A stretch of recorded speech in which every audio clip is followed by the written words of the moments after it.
Hi everyone, welcome back sa ating panibagong video. So today guys, kung makikita nyo, nandito tayo sa aking Maya wallet.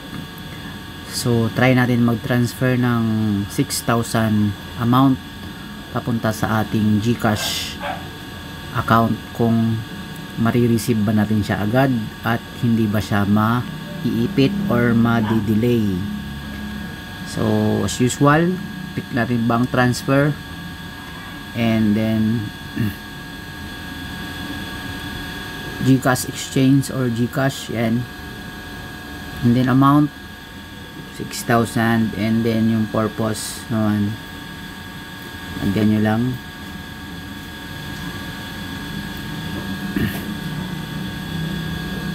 then syempre account number sa GCash, and then yung account name.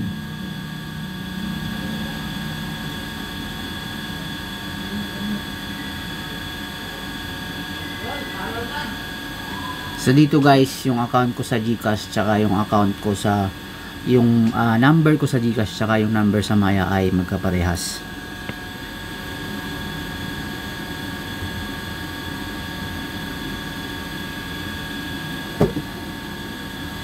Once okay na yung details, i-click nyo lang tong continue. So paki-double check na lang muna yung account number.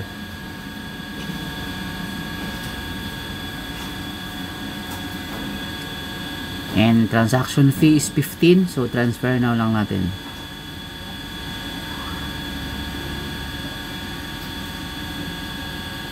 OTP, then verify.